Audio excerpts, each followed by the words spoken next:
Welcome to Bear Country, USA.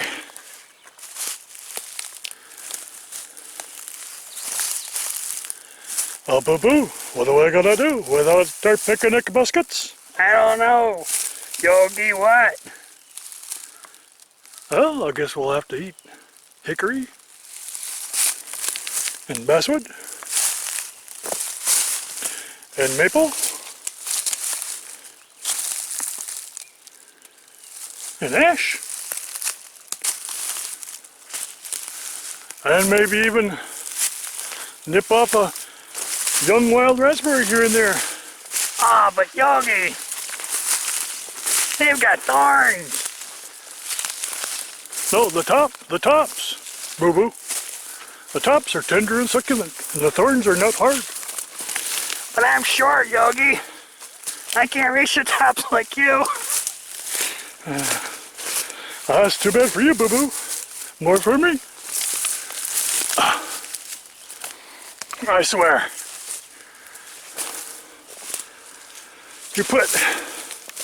You log,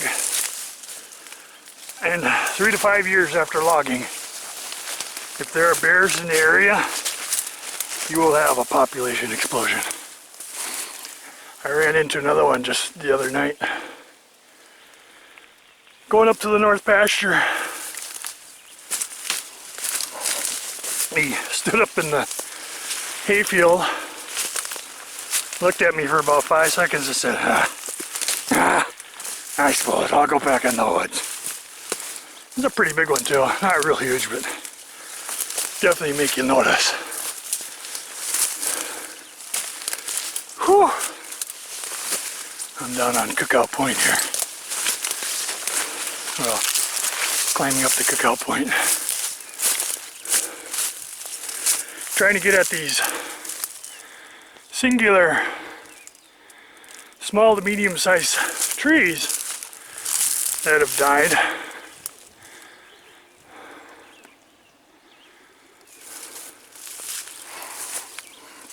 Well, what kills them, I'm not sure, but it seems to be after you log. You know, it wasn't right after logging that they all died. It's been, you know, some of them just died this year. And then when I cut them down, sometimes I notice, oh yeah, there was a bad sick. I can see a bear just laying right there and going, oh, we're in the lap of luxury now. Just to prove this is the old Cookout Point. Here's the old Cookout Point canvas used to cover up the wood we bring out. Then every New Year's Day, we'd come out and cook a meal out here in the point.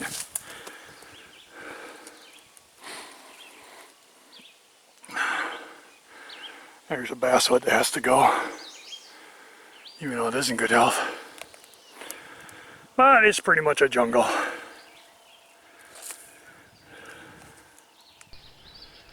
So, pretty much resigned to just seeing and dealing and being around bears all the time now.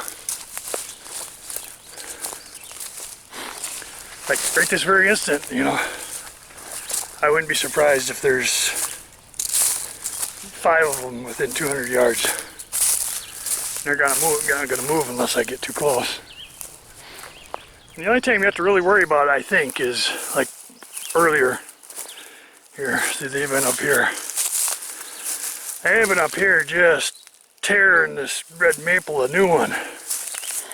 Unlike the deer that move out into the fields, as soon as the hay starts growing and the corn and the soybeans start growing, boy, that's where they want to be. The bears tend to stick more in the woods and keep on grazing the saplings.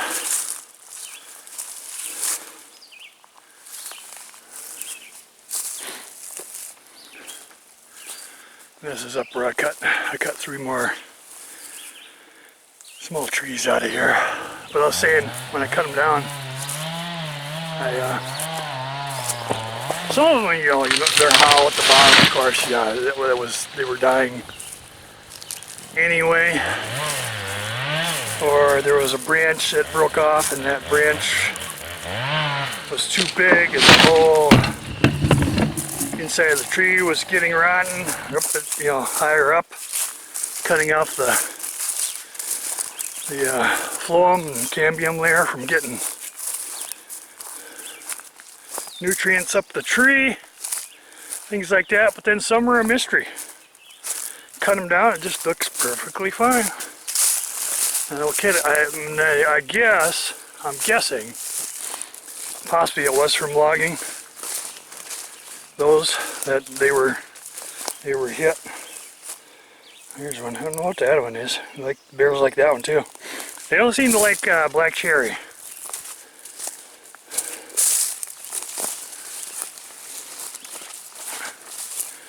As you can see down in here in the wild raspberry, they don't really go after them too much. Here and there you'll see they took a nip off the top.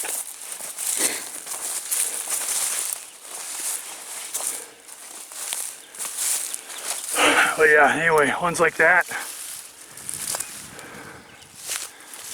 kind of medium, small, white oak.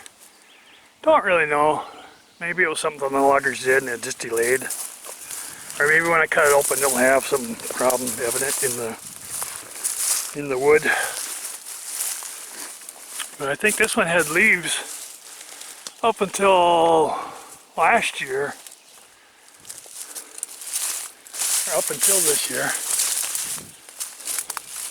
Oh, there's a nice red oak growing up off the stump. That would be 3 years growth there.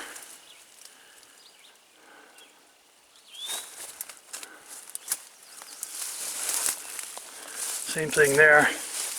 I don't know how exactly to deal with those. If I should start trimming some of them back a bit, or just let, you know, the best sprout win.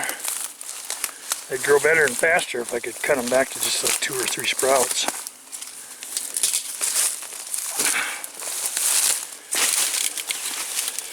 Anyway, I kind of have a trail plan to come up this hill.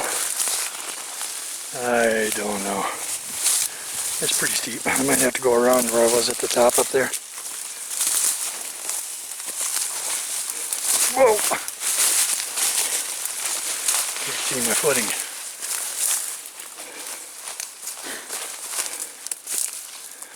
So that's a little tour of the south side. The south side. The homies to the bears and the deers. Especially the bears lately.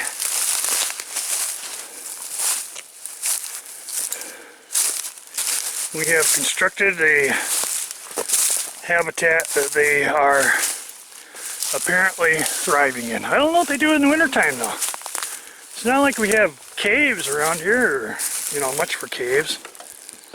You know, most of the corn gets pulled off. Although they can't be pulling corn stalks over their heads. You know, if they all find enough little hollows and places to sleep, you'd think you'd see them in the wintertime. But never do. So they go somewhere.